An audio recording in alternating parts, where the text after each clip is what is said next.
My parents put me in the church choir, and it completely blew my mind. I couldn't sleep at night, excited for the next day, rehearsals with the other kids, learning the songs. Only excited when it was musically related, and everything else you were just I was a very shy kid, yeah. I think music helped me express myself. I think as an artist, you always question things. Mm-hmm. You don't just accept things as they are. So I used to question my life a lot, like who am I? What am I here for? What is my purpose in this life? So when I got the guitar, I was just playing and singing, and I started writing songs just without even thinking about it. I just play an A chord and a D chord, and I would just start writing a song.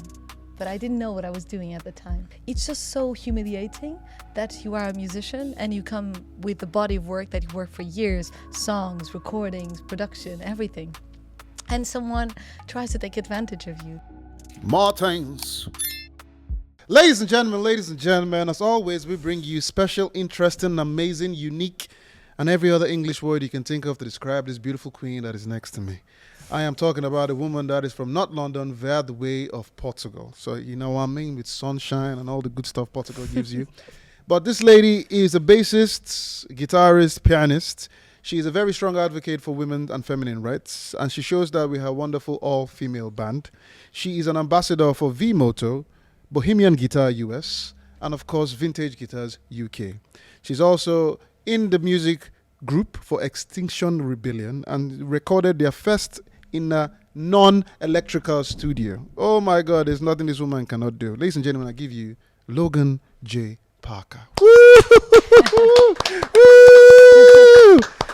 Thank you. Hi, I'm so excited for this. That's good. How you doing? Everything good? How's life looking? You're looking very Christmassy. I like it. I'm getting into the spirit. Of course, Christmas. the spirit. Christmas is the season to be jolly, as they say. It is my best season. Christmas Day is my best day, even if I don't do anything. Yeah. And I wake up in the morning, and the first thing I have is a glass of champagne. So I mean, it's Jesus Christ's birthday, so I cannot complain. Yeah. But as always, people, production crew, BK Creative in the house. Hello, everyone. Yay. I'm MC Sabi Boy, your host now and forever. More things. And more things. And we still don't have any sponsors, Logan. But I need to sort you out. Yes, if you have any friends in high places, please. I will definitely send them your way. It's good to have you. Let's have a nice quick toast. Please. Cheers. A nice quick toast. There you go. Cheers. Have a drink. Cheers. So we always start this podcast in a very simple way. Korak is footsteps, and is that destination established by that first step. Yeah. So your story has an amazing caption, an amazing journey. But where did it all begin? What was that first step that you took that made you decide this is what I want to do and this is where I want to get to? Mm-hmm. I think it was back when I was a kid in Portugal. I grew up in this beautiful town called Mafra, which is everywhere amazing. in Portugal is beautiful, as I understand. I've never been, but I need to get there sometime. Yeah, you do. My parents put me in the church choir, and it completely blew my mind. I couldn't sleep at night, excited for the next day, rehearsals with the other kids, learning the songs. And I remember my first performance with the choir, and we had like our uniforms. How old were you at this time? I was 6 years old. So at 6 years old, you had a voice that could actually make it to the choir. My God, what was I doing at 6 years old? Me and my sister, actually. Oh, okay. So how many siblings do you have? I have two sisters and a brother. Are you the oldest, the I'm youngest? in the middle. Yeah, You're in the middle. So you have two sisters and a brother. So I have a brother and a big sister, and then it's me, and then it's my little sister. Oh, okay. Yeah. Cool. Yeah. So they put you, so it was just you and your sister that was put in the choir? Just me and my sister, my little sister, and then we were in the choir singing. What happened to your brother? What, he can't sing? No. It has to skip somebody in the family. It has to skip somebody in the family. It does. So at 6 years old, you were put in the choir. Were you one of those kids that was always going around the house singing? How did your parents know to actually just push you into a choir? Yeah, I was always singing, and I used to grab, my mom tells me that I used to grab a hairbrush and pretend that I was singing in front of the mirror. And she was like, I need to put her in the choir. And then my little sister, she used to copy everything that I did. So she also grabbed the hairbrush. I like it. We were both doing that. So was it a case of, let me put her in a choir so she can get some structure, or they believe that this is something that was going to manifest and something we can grow? Yeah, I think it just blew my mind to be learning these songs with the other kids, and we're with our, vocal coach and everything. And I saw him like as a superhero. being. Yes. He was so sweet, so kind. He looked really kind of like a crazy musician, big hair, blonde hair, blue eyes. And he was just so kind. And yeah, we just had the greatest time. And I remember truly that I couldn't sleep at night. Because you were that excited. Yeah, I was that excited. I was like, tomorrow I'm going to be back. So when you think about it now, because you talk about it like it's a feeling that hasn't left you yet. And most people that start with the choir, there's some structure and it builds a foundation. Mm. What did that do for you as a kid in terms of your singing? How did that create Logan J Parker today? Mm-hmm. It kind of made me understand that it was a serious thing, that we all had a job to do in the choir. We all had our parts to sing. And especially when I performed live for the first time in the church, and we had our parents there, and we had our beautiful uniforms, the choir uniforms, and we felt just I felt so special to be on stage with the other kids singing. And it just changed something very deep inside, and it made me realize this is completely amazing. This is the best thing in the world. Usually we always try to understand if music was played in the house, was daddy funky, was mommy funky, and a lot of people say, oh, I didn't know what I wanted to do, but you knew from the get-go, from like 6 years old, that so music was what you wanted. This was the best thing you had. Because other kids like ice cream and some other stuff, or, Barbie dolls and all that. Yeah. To you, it was the choir. It was music. It was the choir that was really, really made me happy. So it was the best time. So when you think, I still need to ask, Daddy and Mommy, were they musical? Did any of them sing? Yeah, my dad is very, very musical. My mom, she loves music, but she can't sing. But it's actually very funny because she can't sing in tune, so we always make fun of her. I know how she feels. Trust me, I know how she feels. She's so sweet. But she was like my greatest, fan, and she was the one who she was like, oh, you have a talent. We should, try and see if we can get you gigs and stuff. So she was always my biggest supporter, and it's thanks to her that I'm here today talking to you about my music. Oh, nice. Because I used to be a very shy, when you're a kid, you feel very confident, but then you become a teenager and you're scared of everything. And then you start so I was a very shy teenager. And, no boys for me, no. No boys for, okay. I was super shy. Girls, I was like this kind of like weird teenager, and I used to just shut myself in my room, play my guitar. How do you go from being so excited at 6 joining the choir to being so shy as a teenager? How did that transformation? No clue. How did that transformation happen? Because obviously, for you to be in the choir, it shows it's confidence. You're singing in front of many people. Mm-hmm. So were you only excited when it was musically related, and everything else you were just I was a very shy kid. Yeah. I think music helped me express myself for sure. So as far back as you remember, 6 you joined the choir. So break it down. How was the building? How did the foundation start building for you to go, okay, singing is what I want to do? So after the choir, did you do anything other than music? What was life as a kid for you in Portugal? Yeah, I used to play a lot of sports. Oh, what did you play? I played basketball. I was hoping you say football. Yeah, But basketball. What position did you play? I played all of them. We did everything. Just running around the courts and just throwing the ball. Yeah. I see. I see one of those. We had a couple of competitions between different schools, and it was fun. But yeah, music was really always there. And at 17, my parents gave me my first guitar. And I remember at the time I was asking them for a motorcycle because my brother had motorcycles. And your brother was so cool. Was the cool kid. Yeah, he was the leather cool jacket. Leather jacket, yeah. I like Very it. handsome. I always like it when other men live my dream. So like Denzel Washington is living my dream. Yeah. Yeah, and a few other people are living my dream at the moment. I don't know whose dream I'm living, but other people are living my dream. And your brother seems to be one of those too. Leather jacket, handsome. Yeah, very cool. He wasn't shy. He wasn't shy like you. He wasn't, no. Okay, He wasn't. all right. He was crazy. So you had a thing. So did you have a thing for motorcycles or for guys on motorcycles? Just for motorcycles. I remember seeing the motorcycle that he had. And wow, I was like, beautiful, shiny silver motorcycle. And I remember like, this is awesome. And I think as a kid that influenced me because he's older. So when I was 14, 15, I started asking my parents for like, oh, it would be so cool to just ride into school. And, I'm a good student. This is what I want for Christmas. So you were not shy about that? No, I just Okay. wanted to be sporty. Sporty. Okay. Sporty. You had your leather jacket fitted. You were ready to Yeah. go. I was ready to go. So you were singing. A lot of people that get into instruments usually get in early because we have this belief that okay, you have to do X amount of hours and practice. Yeah. And you right now play the piano, you play the guitar, bassist. So your first instrument you said was when you were 17. Mm-hmm. Okay, hold that thought. So you were shy, but you played sports. Yeah. So how long were you in the choir for from 6? Did you stay in the choir all the way in your teenage years or? I think until like 12 years old or something. Okay. So yeah, after I joined high school, I had no time for the choir anymore. Did you miss And it? I kind of grew out of it. I didn't miss it. No, I didn't How miss do you it. grow out of the choir? I don't know. You're talking about it like it's a shirt. Like I can't remember that, really. So you're just like, well, you were done with it. I was done with it. Yeah, I was like playing sports, playing basketball, and that was it for me. So, but were you still singing though? Still singing, always singing. So Always. this was at home, not like anything, not like on the stage or this was No, just just home singing. So I used to sing a lot of Shania Twain. oh. I had such a crush on Shania Twain. I used to like her. still And then, have. I used to like her. Then she went for Lance Armstrong. Yeah, she did Lance Armstrong. I was very disappointed in her taste. Really? Yeah. Why? I mean, I wanted her for myself, but I'm just saying. Yeah. And I'm thinking, leave me and go for a cyclist. Oh, That's just terrible. right. I mean, look at I me, see, man. of What am I course. saying? I mean, I'm not like your brother, but I'm quite all right. Yeah. So you gave up singing for some time, and so in the elements of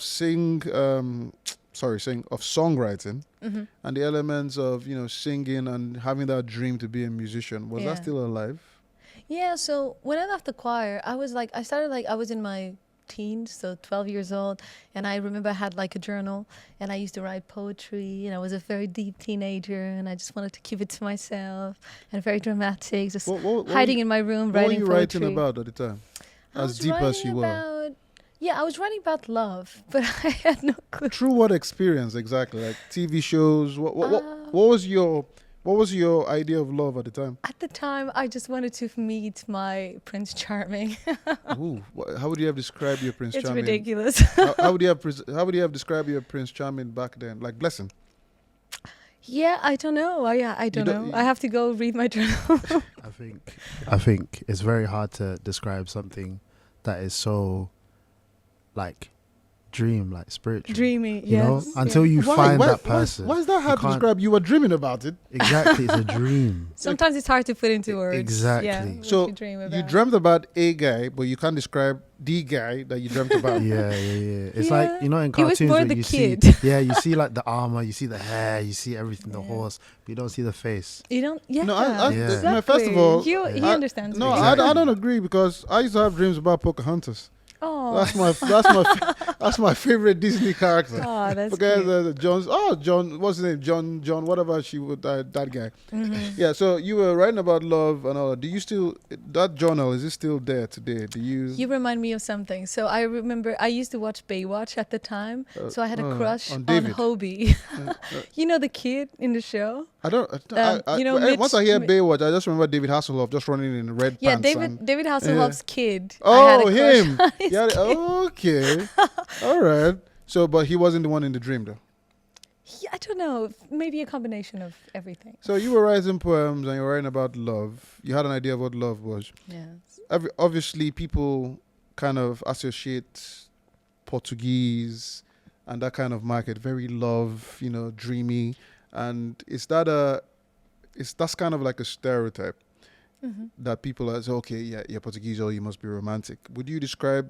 Obviously, at 12, you were talking about love and writing poems. Mhm. Do you describe yourself as a romantic, Oh, yeah. lovable person? Completely hopeless. Hopeless. Romantic. yeah. Oh, one of them. The guy is going to come in a white horse and all that, sweep you off your feet. Not the white. Didn't really. The white horse Okay, a would be an motorcycle. extra. a motorcycle for you. You come in a Maybe. motorcycle. You come in a motorcycle. Maybe a for you. white Harley Davidson. Oh, okay, maybe a white Harley Davidson. So you were writing, and when you said you were deep, were you writing because you wanted to feel love, or what you felt love would be? Yeah, I had all these philosophical questions in my mind, and yeah, it's just growing up, being part of a big family, and just wanting more. I think as an artist, you always question things. Mm-hmm. You don't think you don't just accept things as they are. So I used to question my life a lot, like who am I? What am I here for?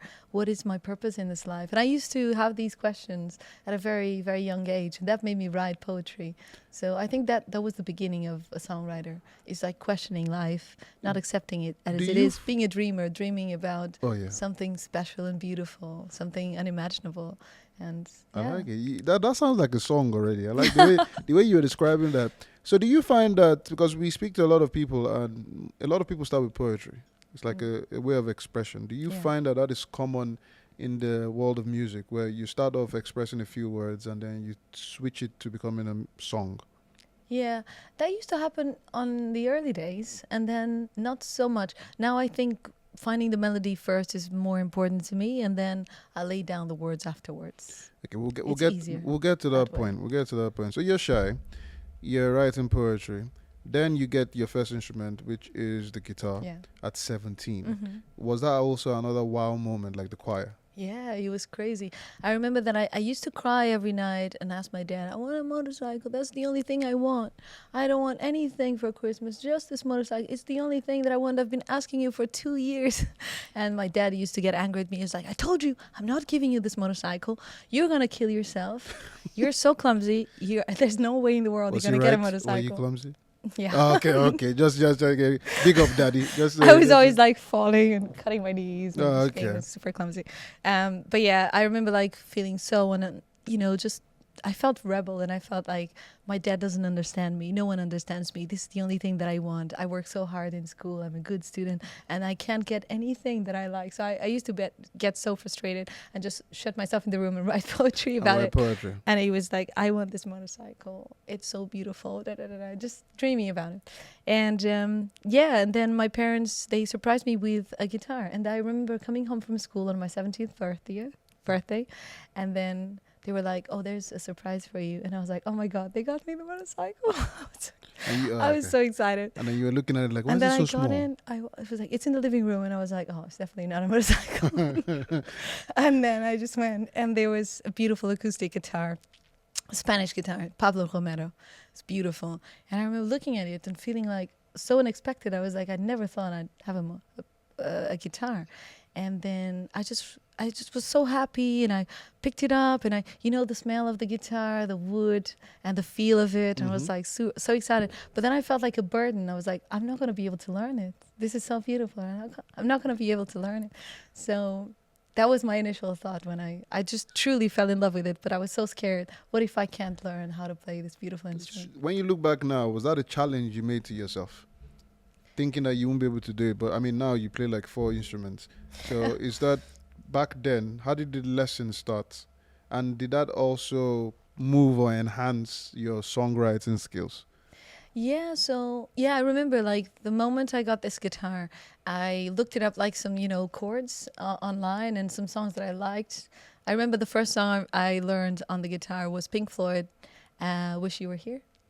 And it was the first song that I played, and I didn't know if I could, but I just looked it up online and watched some YouTube videos, and then I played it, and then it started sounding okay. In the beginning it really hurt my fingers, and I was like, it was painful, and I struggled to do the chord shapes. So your self-thought? Yeah. Later on, when I realized, okay, now I want to get some lessons. Now I can do this, but I need to improve. So then I got a couple of lessons. But yeah, I just started by myself. So usually everybody always, not everybody, but a lot of people, they don't find that singing voice, or they don't believe they are good. But you didn't have any issues singing. You knew I could sing. I could sing when I was a kid, and then when I became a teenager, I think it just got too overwhelming for me, and then I just wanted to sing for me. That's why I left the choir. I didn't want to sing with other people. Okay. And I just wanted, so when I got the guitar, I was just playing and singing, and I started writing songs just without even thinking about it. I just play an A chord and a D chord, and I would just start writing a song. But I didn't know what I was doing at the time. I mean, I like it when musicians talk about these chords and, things. I mean, I think they assume I know what they're talking about. I have no idea. Blessing, however, is a He plays the bass. He's Oh, he likes to cool. keep it on the raps. He doesn't like people. The boy's a talented guy and just hides it. I don't know why. I don't know why. I told you he's hiding me from the No, world. no, I'm no, not no. hiding. He's hiding me. But we're looking for a bassist in Korak. And this guy's here behind It's the such a camera. great instrument. Yeah, I mean, I it's one of those learning how to play an instrument. I think a lot of people don't understand how wonderful it is. It's like an amazing gift. And you started at 17. Yeah. So how did you pick up the other instruments? Is this something that you just decided I want to learn more, or did you actually dwell into the guitar learning and make yourself really good before you decided to jump on other instruments? Yeah. So funny enough, it was just over lockdown that I picked up the ukulele, and Over lockdown. so Just- like 4 years ago. Just that. Nah, this Yeah, is, man, and I then need afterwards- the good Lord needs to give me a talent or something. I Afterwards, can't just be drinking my whole life. This is terrible.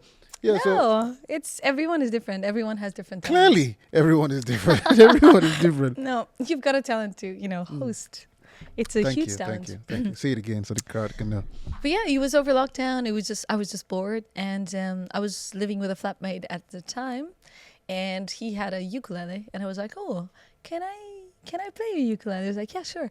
And then I was like, oh, cool. And I just learned the chords because it's 4 strings.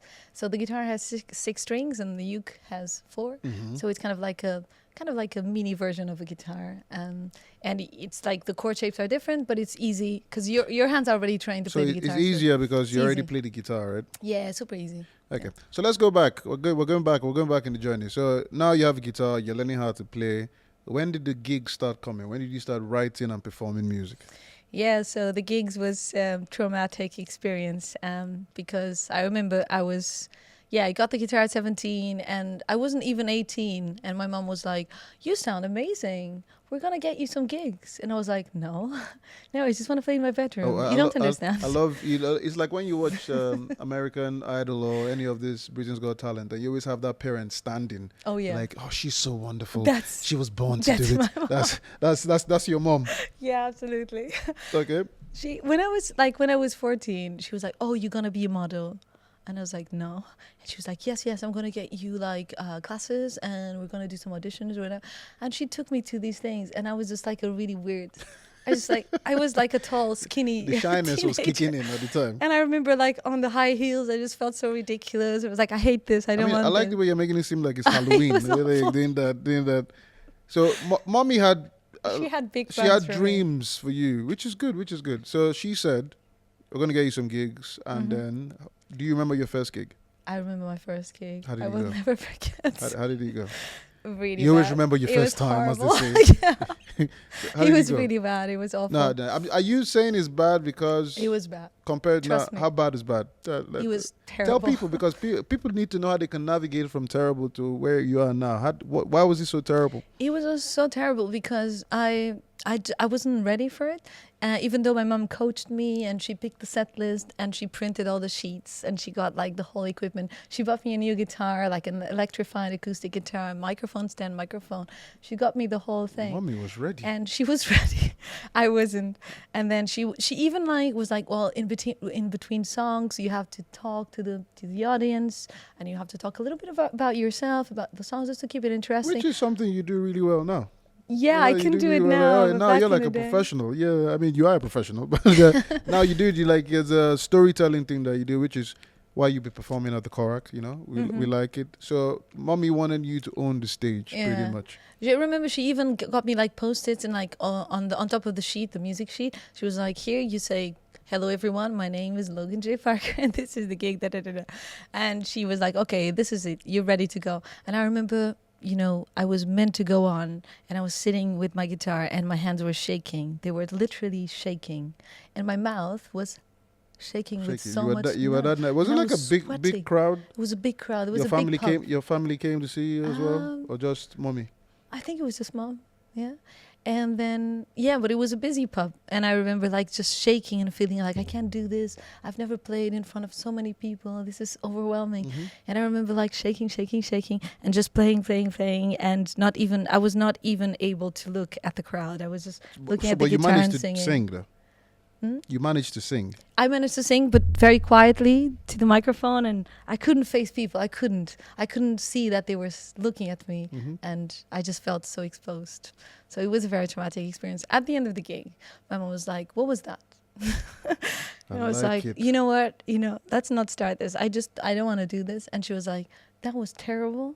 But you can do it so much better at home, like you sing so well. And we've got all these tapes and it sounds great. Why can't you perform?" I was like, "I don't want to perform. I don't really want to do this." And I was crying. I was like, "Don't push me. I don't want to do this." But she continued pushing me. I like your mom already. I like your mom. Is she hot? She's beautiful. Oh, she's yeah, great. Oh, yes, I like it. Her name is Rita.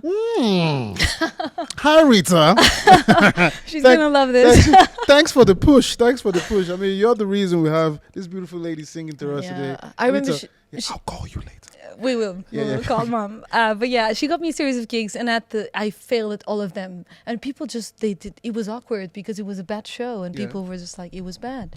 And then she talked to all these venue owners and everything, and we got to this moment. There was like a sort of like 7-8 gigs, and it was the last gig, and she was like, "Well, if you don't get rid of all those nerves and you don't enjoy yourself and you don't interact with the crowd, I'm not going to be able to get you any more gigs. And I know that you like performing, and I know it's important for you. So try and have some fun, have a shot, just relax, think that these people are your friends." Hold on. How old were you that mommy was giving you shots? I was like 18. Okay, big up Rita. I like it.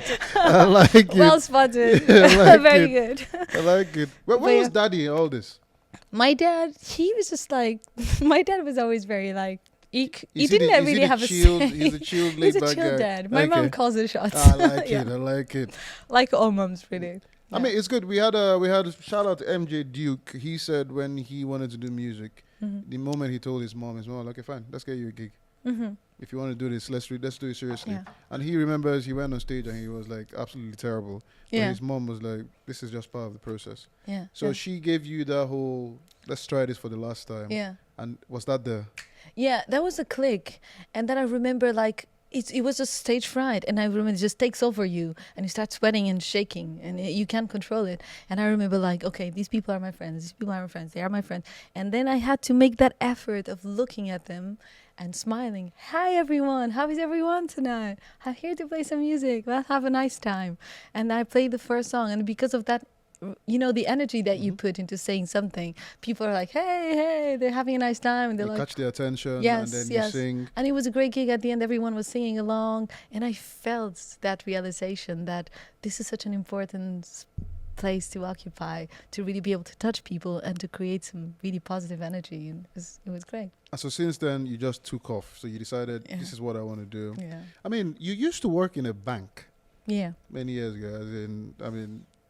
Do you still have all that money? Because we might need some. But so I thought about robbing the bank many times. I think we have a lot of skilled men here that can do it. You walk in, look all pretty. Then me, Blessing, and a guy called Gavin. It's our secret weapon, ladies and gentlemen. It's our secret weapon. I'm not going to tell you what it looks like. Just Gavin's coming for you. We're going to do that. So you went, how long did you live in Portugal before you decided to move to the UK? So I moved to the UK 8 years ago. 8 years ago, okay. So before then, you were doing music, and then you worked in a bank in Portugal. So I actually had to stop doing music when I started working in the bank, and it was such a crazy thing because they told me, I was freshly graduated in economics, and I was looking for a job in this bank. I had the interview, and they interviewed me. On my CV, there was my hobbies, and I was like, I'm a musician, I play the guitar, I play gigs occasionally, And they were like, they called me back and were like, "Oh, we really liked your interview, we want to hire you, but there's only one thing." And I was like, "Oh, what is it?" And they were like, "Well, if you want to work with us, you can't really be a performer. You can be, playing in pubs and stuff, because we don't really want to mix the image of the bank with live music." Yeah, it was a shitty bank. Or something. I mean, why are they so important to? Yeah, very, very old school. Very old school. Okay. So when they told you that, in your head, you were like, "I need to make money." So in my head, I was like, "This is ridiculous. This is stupid." But then I was like, "Well, I've just graduated and I have to start working, and I guess I just have to take it, and we'll see how it goes." So, so that was it.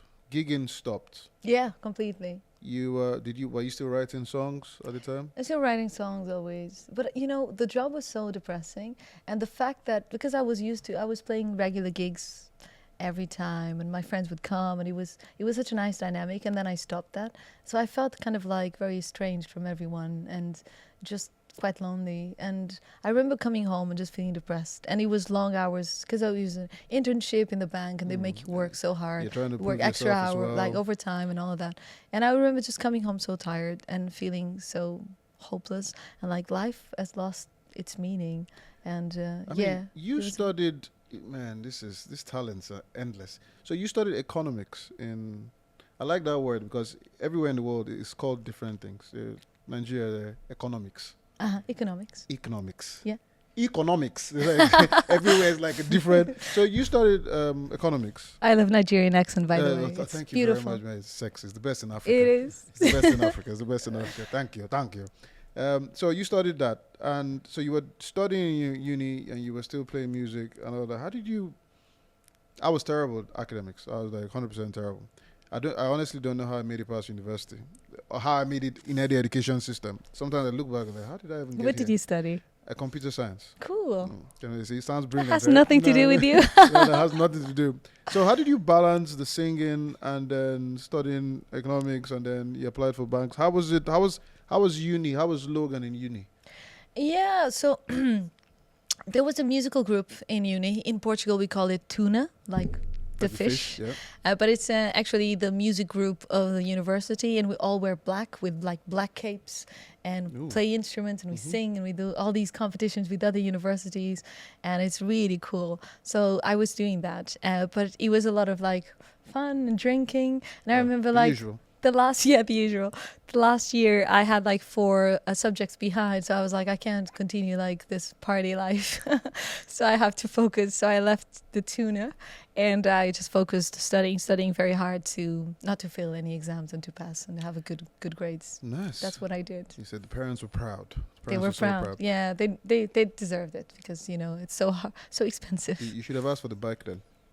Yeah, Should've no, asked for the bike, I completely lost faith. You lost faith. But So you were in the bank. Life wasn't going as nice as you wanted. You mentioned that there was a bit of depression. You were missing music. So how did that go? How did you go from that state of mind to actually going, I'm going to leave the bank and I'm going to move to the UK? How did that all come along? How did that all come along? it actually, I didn't do anything. So one day I collapsed in a bank, and I was rushed to hospital, and the doctor sat me down. She was ruthless. She was like, I don't know how you're standing. You have basically no red cells in your body, and I think you have leukemia. So we're going to do further tests, but I'm pretty sure it's leukemia. That is so many black stuff. I remember I was in my early 20s, and I just remember feeling when the ground, you lose your ground and you just feel completely hopeless. And I just remember oh no, I'm so young. This can't be happening. This can't be happening. I can't have leukemia. So they did further tests, and they found out that it was really bad anemia, but it wasn't leukemia. Okay. So I undergone treatment, and my mom was like, no, you're not working more in this bank.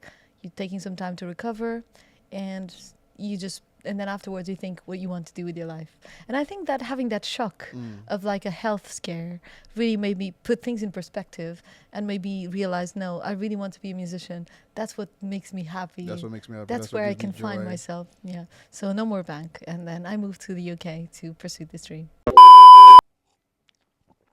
Oh, hey guys, sorry to interrupt your episode. I hope you can please subscribe, hit that notification button so we can get more and wonderful, incredible guests, and you can continue to listen to the Korak Podcast. Till then, more thanks. Go back to the episode. Okay, so after that was a wake-up moment. It's called a pivot moment where you go, okay, my health comes first. I need to do things I enjoy. Yeah. One of the things to ask is, so obviously, pretty lady, musician, has a good voice. The Portuguese men are not blind, clearly. And one of the reasons I'm asking is because I remember I came to see you perform at one of the pubs, and you were talking about a song that you wrote because you wanted to go on a date with a guy, and then the guy ended up being so boring. Yeah. Yeah. So in terms of how was the dating scene? because I like to understand the distractions musicians have, Mm-hmm. and I'm sure it's very different for men and women because Yes. where you have male musicians and Mhm. everybody, oh my God, sign an autograph and all that. Is that the same? Does that happen for female artists? Oh yeah, people admire a musician, I think, and I think we always look a little bit different. So I remember when I walk with my guitar into a I venue mean, you all or look whatever. like ninjas they to all- me. It's like Yeah, long with a guitar pick. sticking out, and you're just like walking like that. Yeah. I think people always notice there's someone different there as an artist. He has a different aura, I would say. Mhm. But yeah, I think I'll be honest. I never had a Portuguese boyfriend ever. So I never had a Portuguese girlfriend too. Yeah, just saying. yeah, Yeah, well, but there's maybe still you could time. go to Portugal. Yes, Who yes, knows? yes. Who Porto knows? next year. You there? They're waiting for you. Ooh, you hear that, people? Sorry, I'm getting distracted here. Portuguese women are so wonderful. They are very, as you say, romantic and sweet and kind, and they are funny, and they are very passionate. So you get all the passion, All that the in good one. and the bad, It's like everything. everything. It's like the Latin women, right? We are Fine. very passionate. If you say so. Yeah, completely crazy. Don't worry. In a good of us, way. some of us like crazy. Mm. Not going to mention any names. Bless 'em. Crazy is But better than some boring. of us like crazy, yeah. Yeah, well, I don't know, but Portuguese men, I have nothing against Portuguese men are great, but I never felt attracted to them. Okay. So, yeah, so when I moved here, then I had my first boyfriend, Okay. and Where was he from? he was from Ireland. Ah, Yeah, he was from bit of Ireland. an Irish. The Irish team. and the Portuguese, we Yeah, have yeah. so much in common. I can We tell. both I love can tell. music, family. Yeah, it's very similar. Very Similar similar. culture, I would say. But yeah, so I remember like I was always an awkward, young woman, and I struggle to connect. I just feel like musicians, we're strange. That's why we feel that music is a vehicle for communication. Like it's better for me to use a song to express how I feel rather than just talking to someone. It's just, I don't know. We're always a bit awkward, I think. So when you moved to England, was that your first time in England? Or had you come to visit before? Or I came to visit before, yes. Okay, so it wasn't as big a shock when you actually moved here to live. Yeah, no. I loved it. I thought it was, when I first came to London and I saw it, I was completely blown away. I was like, oh, this is so beautiful, just like in the movies. It's great. And, walking to a pub and checking out the live music scene is just really nice. So that's what made me when you were think it. thinking of live music and as a career, why England? I don't know. I grew up, my dad is a big fan of like British bands. So he loves Queen, the Beatles, Led Zeppelin, The Who. And I grew up listening to that kind of music. So I think that really influenced me. And I like the sarcasm in the music industry in the UK. The sarcasm generally. Yeah. Generally. And in the music scene as well, and the darkness. And I think the weather plays an important part into the songwriting side of it. I only recently found out that we have about 365 days in a year. And in England, you can rain for 185 out of 365. That is Yes. a lot of rain. And nothing even grows. Yes. That just kills me. There's a Yeah. lot of rain and nothing is growing. Imagine that. I'm going on a rant now. I'm sorry. So, so you're in England. Everything, you're going to chase your dream. Now, one of the biggest difficulties is music is it's a very saturated world full of talent. Mm-hmm. But you're doing really well. You have been on BBC Radio. You've been in Kent, London, different FM stations. Your name is getting out there. How did that building start? What was there a strategy, or you were just like, you know what, I'm going to come here and I'm just going to sing? Did you actually strategize? What was the plan when you said I was going to come here and chase music? I didn't really have a plan. So I remember I bought like a one-way ticket and I told my mom, that's it, I'm going to London. I'll see how things go. And I had a friend, so I stayed in his flat for a week. And then I found a job, and then I moved to a hostel, and then I kind of like rented a room. And that's how things went. And then I remember like looking for gigs. I did some made some business cards, went to the venues, like, I'm a musician, I would love to play a gig. And that's how things started. And I think when you're young, you just don't really have a plan. You just go with the flow. Because that's what I did. You've built a good following for yourself, and you've also been on Portuguese TV. Yep. Singing your own music. What would you describe as, because your music is very diverse, and you also tailor a lot of your music to the times. Like you have a new single for Halloween called Spooky. Yeah. Came out 2024, people, and you also have a Christmas hit, in Christmas Dreams. She'll be performing that at the Korak music events. Yay. People, Christmas edition, buy your tickets. Mm-hmm. So what is the inspiration behind most of your music tunes? Is it just life, relationships, family? How does it all come together? Yeah. It's everything in the world, really. Just watching the news, seeing what's around you, just looking into someone's eyes and, What just do you learning see this now present in story. these eyes, apart from wine? I'll tell you off the record. Okay, no problem, no problem, no problem. Yeah, so it's just you just take your experiences and then you create that into music and putting that into words. Yeah, yeah. It just comes out. One of the songs that so the first time we reached out to each other and we're talking, listening to one of the songs I was listening to, Fragile. Mm-hmm. That is, I believe you released that song in 2019. Mm-hmm. Is when you look at the different, as I said, diverse in your music. How does it change over time? Mm-hmm. Yeah, so when I was living in Portugal, as you say, I was on TV and radio and everything, and I had a big label who wanted to work with me, but kind of ran away from the deal because it wasn't a very good deal for an artist. So I came over here. But my music was very upbeat and bright, and I was a surfer, so I was surfing every day, and my life was happy. So the music was kind of like happy. I moved here, my music gone like darker. It followed the weather. Yes, yes. And you kind of like away from all the things that you've learned to love, away from the sea, away from family, away from the people who know you, and it's just a complete change. So it changed the music. And Fragile was a song that I wrote for my first boyfriend, and he broke my heart. He made me feel so sad. Bastard. And it was the first heartbreak as well. Yeah. So it's a song about loss, and that's why it's called Fragile. It's about that fragility of breaking up with someone who truly matters to you. So I think the songs, they change, but I think at the end of the day, the essence and the songwriting is always the same because it's done by someone who is a whole person with so much experience, And I feel like even if the genre, or if it's a happy song or a sad song, it just even if you play different songs, that the song is singing, the song is playing is the same. It belongs to this artist because it either has that energy or has that voice that you recognize.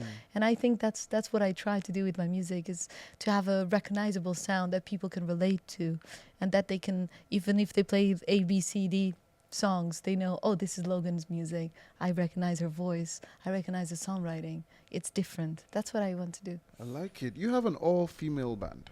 And I saw the performance at the Bedford. It's on YouTube, people. You can Logan J Parker. You can see it there. What was obviously a strong female advocate?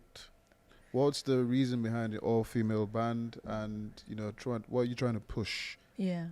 What's the narrative? Not narrative, but it's a very good band, considering you're still in what we'll call, in the journey of trying to create your own music. What's the story behind the all-female band? Well, I always felt like the industry is very male-dominated. And, when I started back home, I felt that all the people who ran the business were men. And I remember being a very young girl and then, young woman, and just meeting with this agent, and he was one of the biggest Portuguese agents. And I was so excited. I had my CD, and, I came to this meeting very excited with high hopes. And he told me something that I will never forget. I never actually told this just off the record, just to friends. Exclusive. So this is exclusive. Yes. But I remember sitting down with him and listening to the songs. I had my laptop. He was playing the music. Was like, oh yeah, the music is great, and you're beautiful. So yeah, you can play, you can write. It's great. But if you work with me, there's some things that you have to be okay with. So I'm gonna get you a tour, and you're gonna be away from your family, from your home, for long periods of time, and it's natural that you get involved with the people you work with, because at the end of the day you're going to be lonely, and if you're okay with this, that's fine by me. I would love to have you in my roster.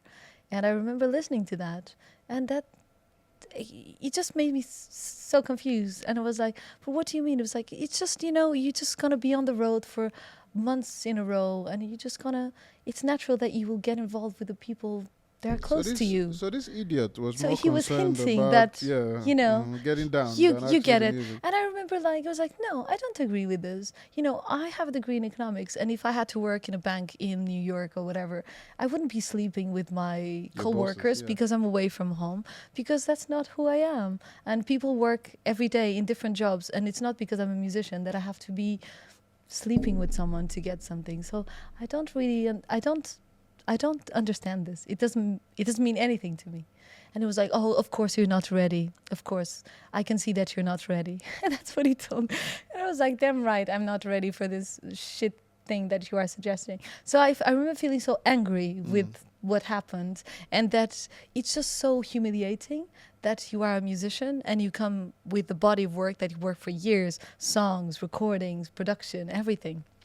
And someone tries to take advantage of you just because you have a dream. And that's what made me work with women. It's because women, we all suffer these situations in work, in walking down the street. And I feel like we can support each other and we can change. Because all we want as, female musicians, I can talk for myself as well. But from the women that work with me, we all agree on this, that we just want to be taken serious, and we just want people to look at us as musicians, as the work that I put in. Like, I play the guitar and I sing and I write, and that's it. But the rest of me is my private me, and it doesn't have to mix with... Yeah, it doesn't have to mix. No, if you're not taking at for all. your talent, which is really good. It's interesting that a lot of people, unfortunately, have to go through that situation before they actually... Yes. try and create a system that beats the current system. Do you still find, obviously it is probably still a bit more male dominated, but with your female band and what you do for women, do you find that it's reaching an audience and helping? Yes, I think so. I think people I think women are very flamboyant, right?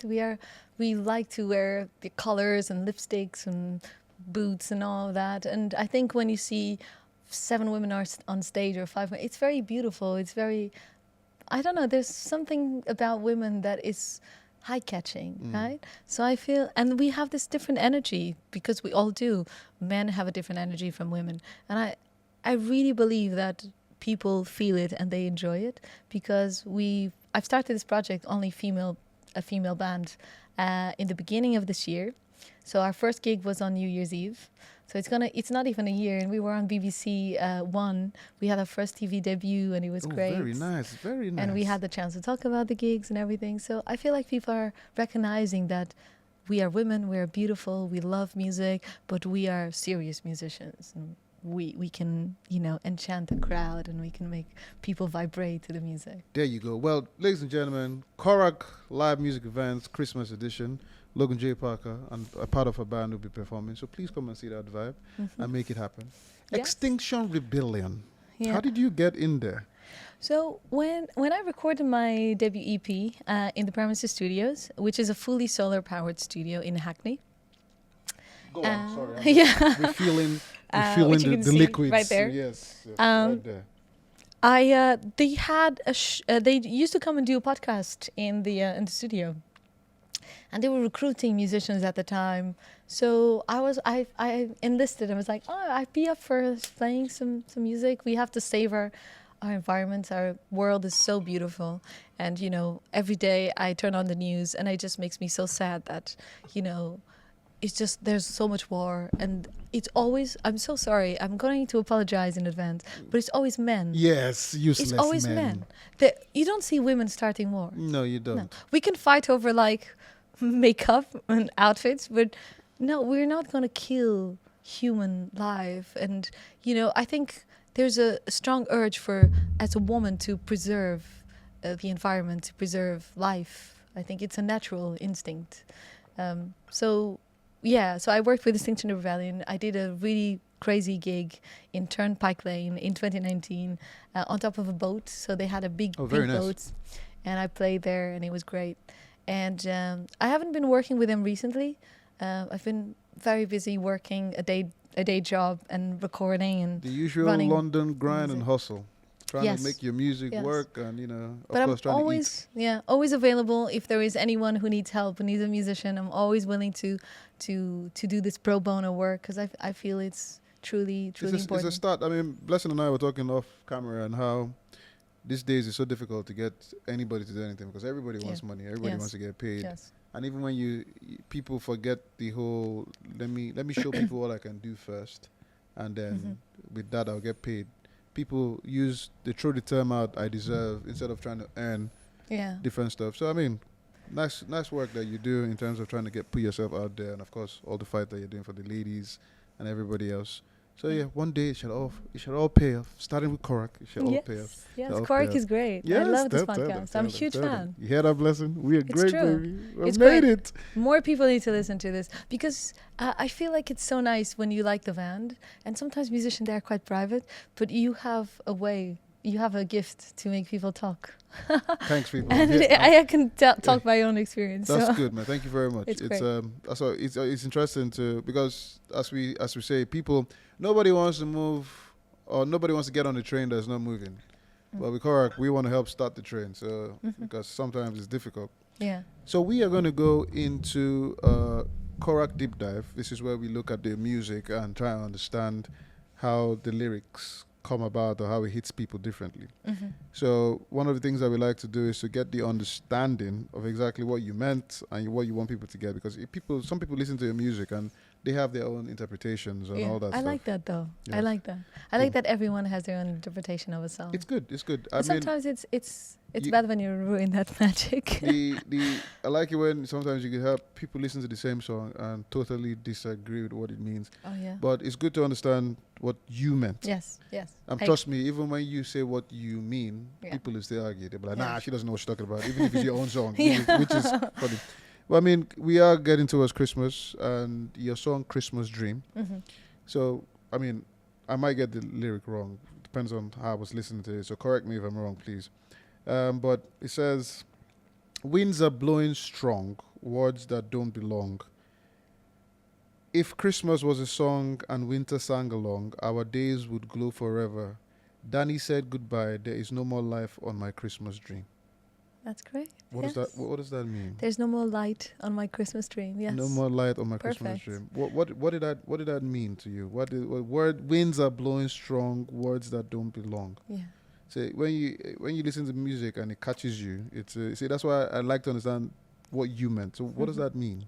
So that's a song about long distance, about being away from someone you truly love over Christmas. And Christmas can mean so much for so many people. And for me, it means so much. It means being close to the people you love, to spend that season with food, wine, with like laughter, and just the company of who you truly love. So that song I wrote for my boyfriend, Gavin. Big up, Gavin. Big up.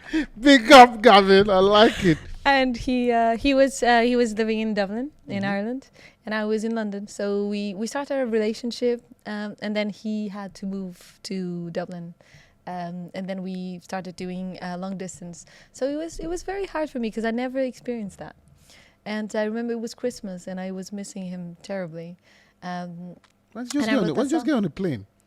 Yes, we spent Christmas together. Okay, just checking. I went to see him, but it's when you love someone, you want to be with that person 24 hours a day. 24 hours. Okay. All right. I want you so right. I hold you so tight. I need your kiss. I need your life. The world is waiting for your smile. You hold me in this holy night. It's my Christmas dream. It was my Christmas dream. I think it's very self-explanatory. So I mean, but you created the song as you were missing him, and then when you saw him for Christmas, did you sing it to him? Yes. So when I wrote the song, I sent him the song, and I was like, I usually do this. I was like, I wrote the song for you, and I sent him the audio recording and the lyrics. Does he like cry or? No, He does. It's a strong Irish. Yeah, he's a strong Irish. Irishman. Okay, that's cool. So I have heard you talk about Gavin on a few videos I've watched. How much inspiration does he give? Because one of the reasons I like that you talk about Gavin and the fact that you're together and you create music is because a lot of musicians create music from sad times, breakups, Yes. all that. I like the fact that you can pull out positivity Mm-hmm. and create a good song for a relationship that you're in. So how Yeah. much inspiration does Gavin give you apart from Christmas Dreams? How much inspiration does he give you Yeah. for the music? He gives me all the inspiration and support. I couldn't ask for more, and it's just wonderful. I never, I was always like, I always thought that as a musician, there's so much time you have to dedicate to music and to your passion and to all the opportunities, and to songwriting and recording takes hours on end, and practice as well. But it's so good when you have someone by your side that understands that, gives you the space you need and the time you need, and is there when you need to ask. I mean, So. Gavin sounds... the only reason I'm not going to go after Gavin is because I'm going to go after Rita. Rita is mine, baby. Sorry. Yeah, Logan's dad. I think my dad is not gonna like that. Yeah, My I'm dad is sorry. gonna. It's just for the camera. Or is it now? So another song that you have is "The Moon Is Calling Your Name." So it says, "I'm sitting in my bed, smiling, crying. I had a dream last night. You were 100 million stars, and I guess I was falling into your arms. Mm-hmm. But the moon is still in the sky, and the stars are lining at night. And your smell is still here, 'cause I had a dream last night." Mm-hmm. So I wrote that song when I was 18. So that's a song about. Hold on, 18, Mm-hmm. and you can put those words nicely. Yeah, that's one of my earliest songs, and it's crazy that I just released it. I released it this March, this year. Yes, March 2024. Yeah. So I wrote that song. I had like a platonic crush on someone, and I just wrote that song. I had this This dream. is not David Hasselhoff's song. Baywatch, okay. No. I grown out of it by that Okay. time. Yeah. This were, I mean, for an 18-year-old, because the way you describe your poems and the way you wrote about love and the dreams you had earlier on, and people always go, yeah, my early stuff was a bit this, but these were very deep words in terms of the moon is calling your name. So Yes.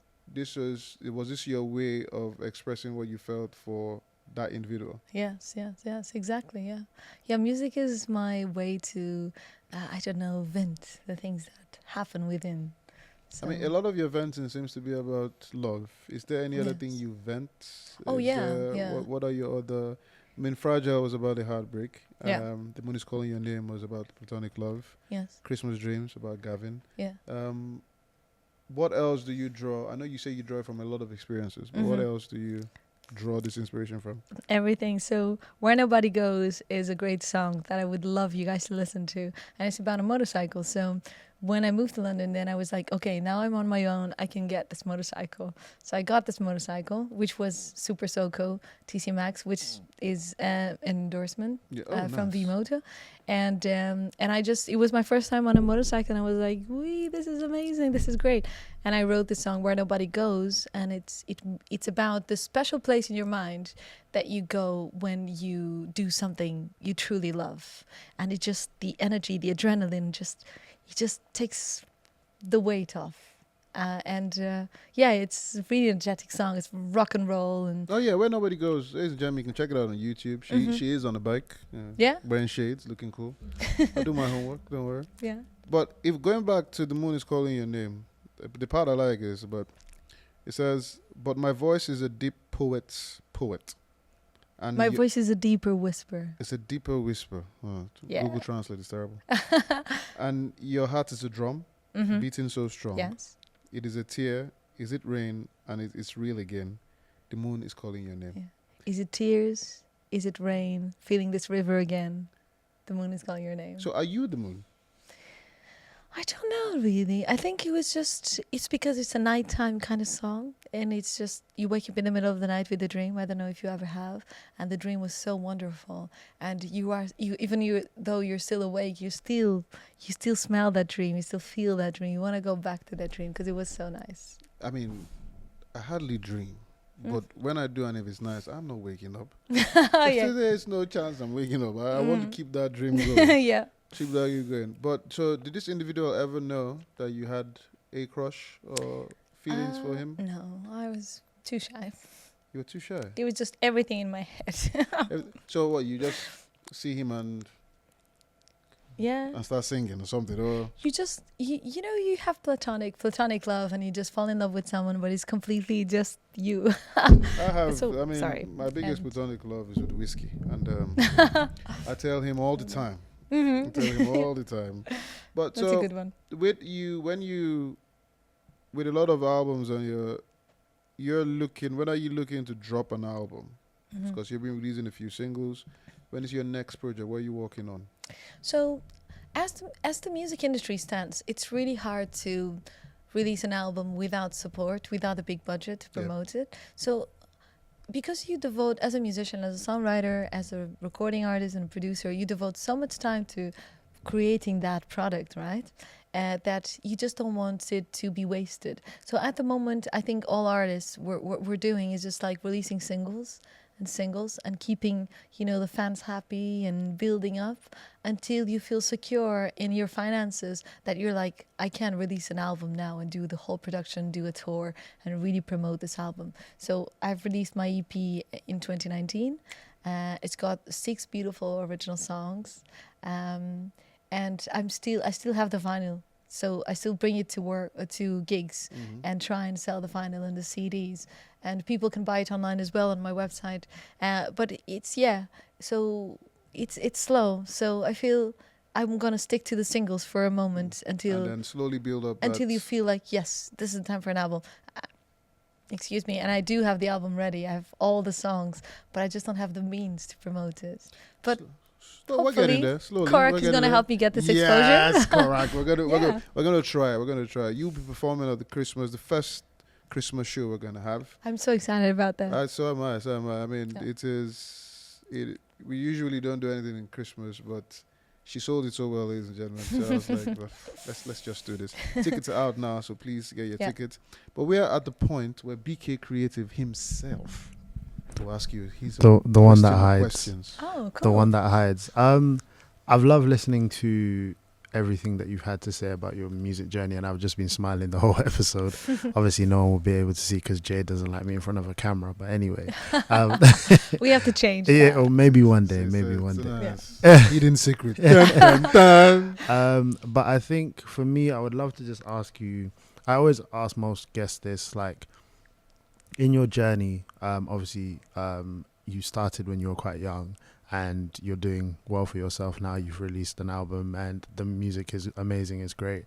What do you see for you being the end goal, or the moment where you can kind of sit back and say, I've accomplished everything that I want to accomplish? Obviously, you have a female-only band. You really big advocate for those kind of things. Outside of music and inside of music, where's the point that you feel like you're going to get to where you're going to say, I'm happy with what I've done, and now I can kind of just sit back and just let people enjoy Yeah. the work that I've done? So I think that would be if I could have the capacity to really play like a world tour and have people know my name and my songs and really connect. Because I think that's ultimately musicians, we just want to connect. We just want to be in front of thousands and, spend that moment connected in song and, share that love, because we have so much love to give as musicians. And that's what I want to do. I just want to tour. I just want to go from city to city. I want to sit down. I want to talk to people. I don't want to be that kind of like star that doesn't engage with people, that just hides away from. Because that was me when I was a teenager. I was hiding away. But I found out that the world is so much more beautiful when you really sit down and look into someone's eyes and you learn something new. So I really want to do that. Amazing. And you almost answered my second question, but my second question is, what advice would you give to that first gig self, the person that hadn't performed yet, was still was very nervous to get up on the stage? What advice would you give to that person now, or to anyone that's in that position at the moment? Yeah. I think I would say just continue, just believe in yourself, even if you don't feel any belief yet. It will come with time, because no one is good without work. And that's what I realized through my experience, is that you just only get better through work. The more interviews you do, the more you learn about people, the better you get with your questions. And the same with music.